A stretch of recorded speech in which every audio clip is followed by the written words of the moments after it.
The Golden Globe Awards were last night, and I don't know if they timed it this way, but it certainly is working out well for Roku, because Roku this morning released preliminary data for its fourth quarter results, and the viewership numbers are better than expected, and shares of Roku up 20% this morning. 20? Well, that's good for me. You're a shareholder. Oh, yeah. Okay. I've been for a while. I've been a big fan of Roku for a few months now.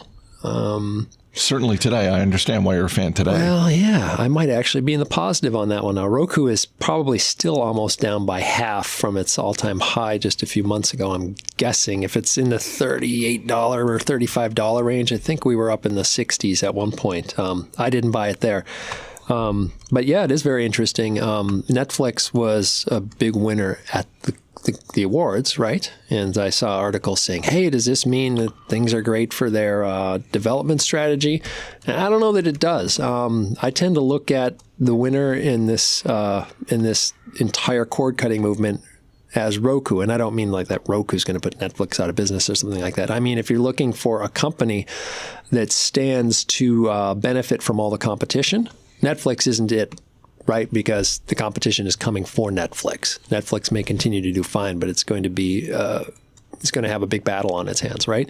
Roku is sort of the what's the word? The Switzerland of online streaming, right? Or they're agnostic. They have apps for just about every service out there, and they are becoming kind of the default operating system for smart TVs and devices, right? I mean, my smart TV in my basement, actually, I've got one. What happens on smart TVs is after a while, if it's a proprietary smart TV, and this was a Samsung, so a pretty big brand, Netflix and others just quit making and updating the apps for the smart TVs. So they only want to update their Roku app, right? Or maybe their Android app. So with Roku, you get all of that. And Roku also sells advertising on its own channel. They also have a payments platform, so you can pay for stuff that you're watching on these other services through Roku. They could take cuts of that. Roku is growing very quickly, and I think it's a really interesting investment because of that. They may be the ultimate winner in the cord-cutting battle because they're sort of one of and the leading, if probably the leading platform in that space, I would say. So it's interesting when you look at Netflix shares this morning up about 5%, Amazon up a couple of percentage points. I mean, they were both winners at the Golden Globes. See, that just makes me laugh so much. Because do people really care about quality? And if we call the Golden Globes award winners quality, I mean, this is what's crazy. I had not heard of any of these Netflix winners, and I watch Netflix a fair amount. Like, how do they not bubble this up to me? It is interesting because you look at, and we've seen this trend really for the last decade, where the Golden Globes, you've got television awards and sort of movie awards as well.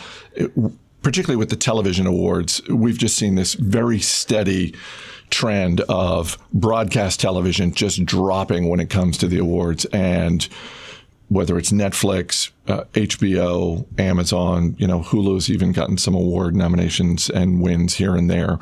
It's really pretty surprising. Yeah. It is and it isn't. I mean, if you I was just going to say, maybe it's not all that surprising. Kind of going for what you might qualify, or this is a loaded term, but a lowest common denominator sort of. I mean, their network television, I think, still has. I feel like when I see the shows, the mindset is like pie in the face that my 70-year-old uncle would have laughed at when he was 50. You know what I mean? That's just what I see from a lot of network television.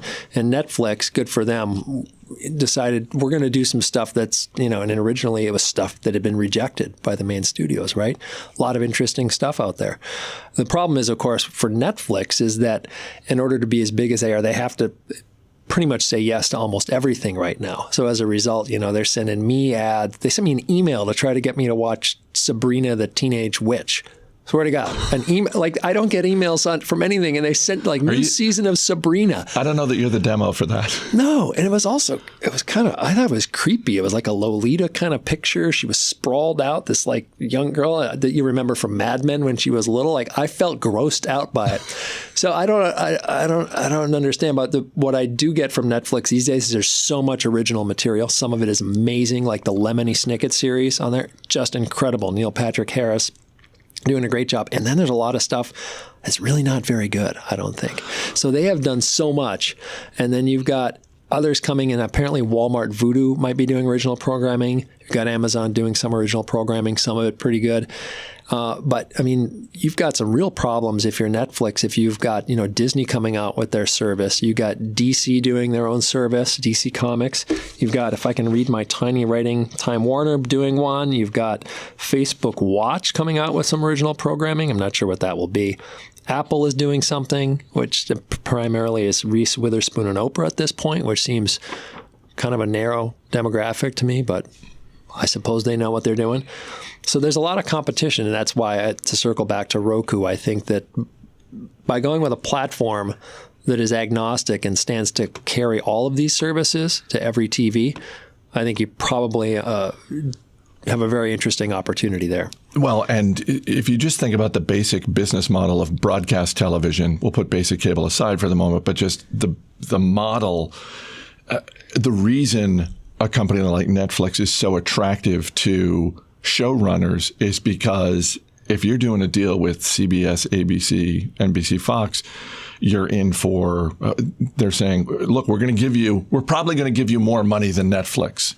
But in return for that, we're going to need 22 episodes. We're going to, you're going to have to go on this schedule. Whereas Netflix and obviously Amazon Prime, Hulu, and others, they're not laying out as much cash per show necessarily, but the amount of freedom and the fact that it's like, oh, you want to do 10 episodes? You want to do 8 episodes? That's fine. Yeah, we can find a price that works.